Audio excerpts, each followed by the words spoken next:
How are you today? Good. How are you guys? Good, man. Thank you. Anybody else?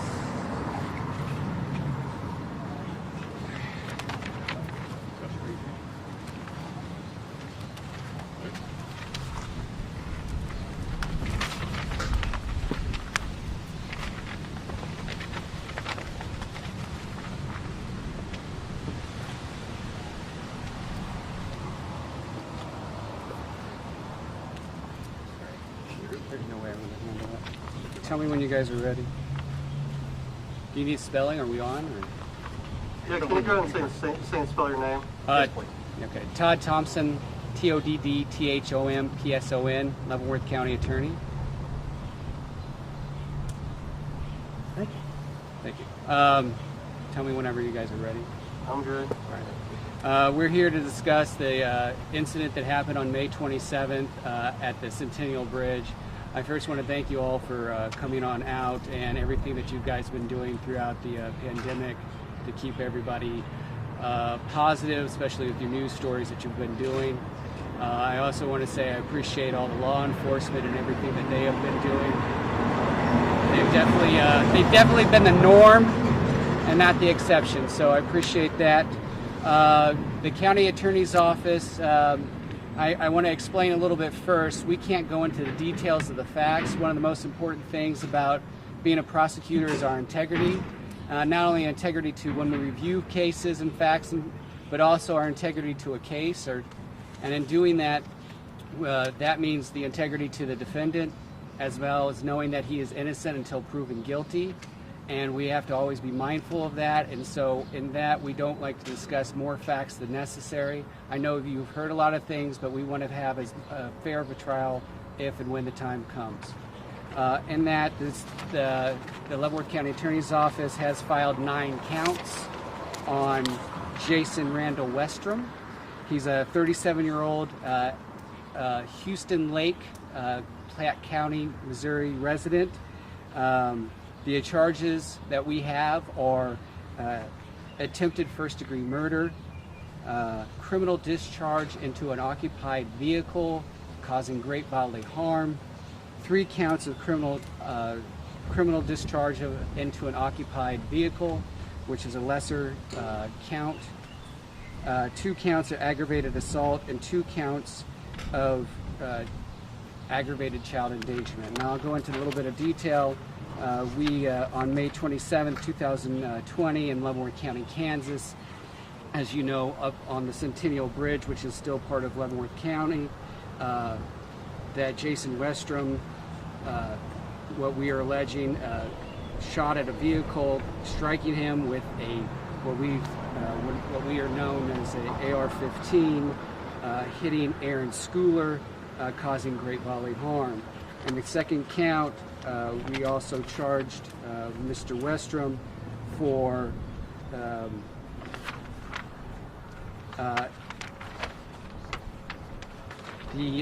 that was the attempted murder. What we had charged also is for shooting into the occupied dwelling of Mr. Aaron Schooler. And the third count is the aggravated assault on Joseph Mize. The fourth count is the aggravated assault on Al Michael Whitley. The fifth count is the discharge of firearm occupied dwelling of Al Michael Whitley. The sixth count would be the entering occupied vehicle of Al Michael Whitley. Seventh count would be the criminal occupied vehicle of a minor child, and I will not list the name for obvious reasons. And eighth count is also to a minor child, and then the eighth and ninth count are the aggravated child endangerment of a child. With that, if there are any questions, now I wanted to explain that the discharge of a firearm into an occupied dwelling of great bodily harm is a level 3 felony. The discharge of a firearm into a occupied dwelling vehicle, is a both of those vehicles is a level 7, and the difference between is obviously someone was within the vehicle and someone actually getting harmed. One moment, please. I'm sorry. Help. No. I'll just replace those. I knew it. Sorry, if I said dwelling, I mean vehicle. Yeah. They're the Okay. what it is they're under the same statute, and so it's either a discharge of firearm in an occupied vehicle or discharge of firearm within a dwelling. What we're usually charging is the dwelling, but this happens to be a vehicle. So if I misstated that, I apologize. So there's no dwelling involved? There's no dwelling involved. Yes. That's just a misstatement. I'm Yes. sorry. And I believe I gave you copies of the complaint. By Kansas law, PC affidavits are not to be released until made a request with district court and then approved by a judge. So that's a little bit different from Missouri. Very good. May I ask? Sure. What can you tell us about Mr. Westrom and his motive for doing this? Like I said before, it's to the integrity of the case, I really can't go into more detail than what we have. I will tell you that this is still an ongoing investigation. We charged what we felt was comfortable enough to charge with the facts that we know, with what Leavenworth Police Department, the FBI, Homeland Security, Platte County, as well as the Highway Patrol have all helped out. But I know that the Leavenworth Police Department is still doing some investigation, and that may add or change charges as we receive more facts. Todd? Typically, with these 9 counts that you filed,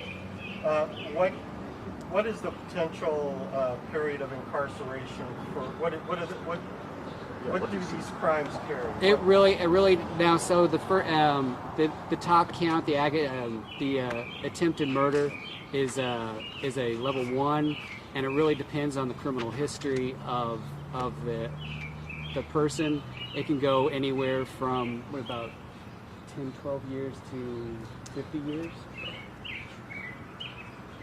So it's really dependent on the criminal history. And that's the way the Kansas sentencing guideline is, and that's usually what is followed within the Kansas sentencing guideline. Is Mr. Westrom perhaps someone police were already aware of? Have you been involved in anything? I really don't want to discuss that because I don't want to have any influence on the case at all. So I don't. I'll let you do that work, but that's not something I want to discuss. Can you speak to the magnitude and the attention that this case is getting nationwide? It's just unfortunate any time an incident of crime happens. It's unfortunate that any time that the news media has to talk to a prosecutor, right? Or sometimes you get a nice story out of law enforcement, but when you're talking to a prosecutor, that means something bad happened to somebody. And so it's just unfortunate that we have to do this story and even talk about a person doing a crime. So, our community is safe. We've had crime going down, and so I would say this is something that's outside the norm, but, knock wood, we don't continue to see things like this happen.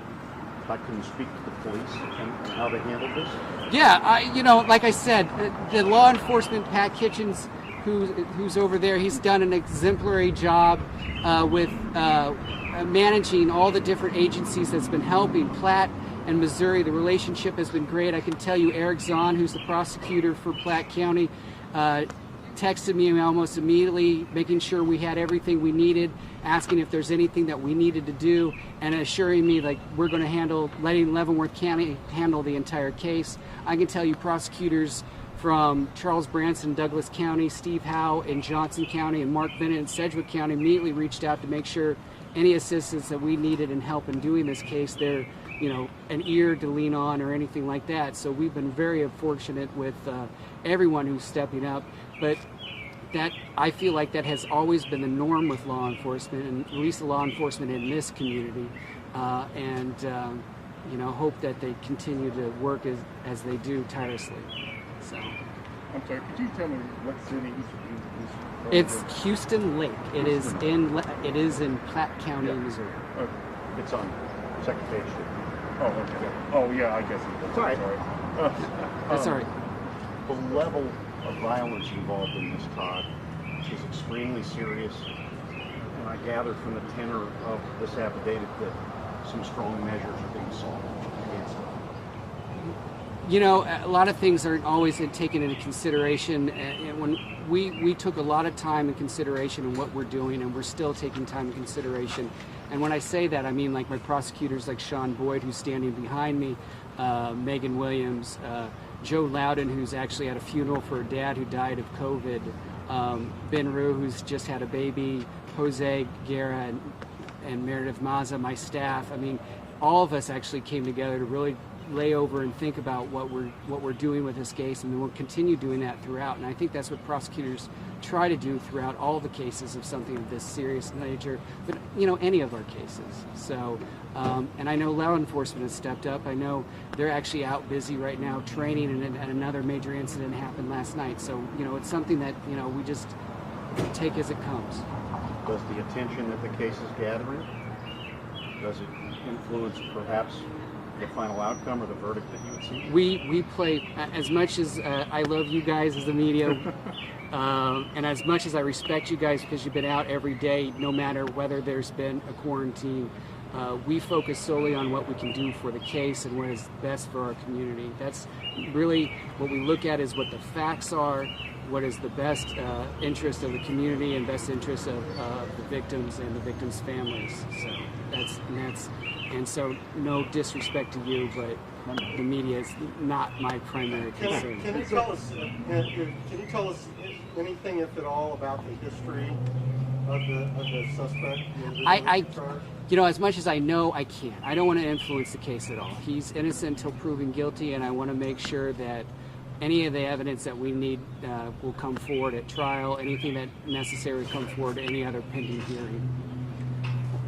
Now, with the charges, is there an actual arrest warrant issued, or how? There was an arrest warrant issued. My understanding, he's still in the hospital as it is, and he will maintain in the hospital. And it's my understanding he's still being supervised there. And then, given what you just said, you may not know, but when would he make his first court appearance? You answered your own question. I don't know when he'll. And because of COVID, courts are a little bit different right now. We still don't have a clear guideline of how things are going to continue on out. So, you know, the first thing is, you know, him getting out of the hospital. So. Okay. Now, I believe Mr. Boyd signed the complaints. Is he actually prosecuting the case? Well, like I said, the entire office will be prosecuting.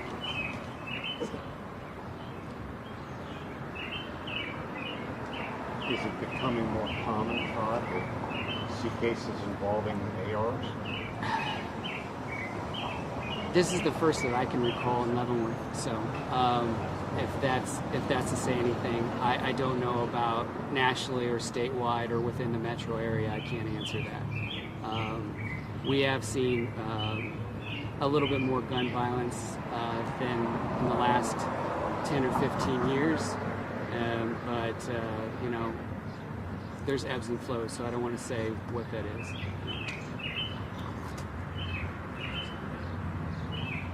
Any other questions? All right, thank you very much. Thank you for being here.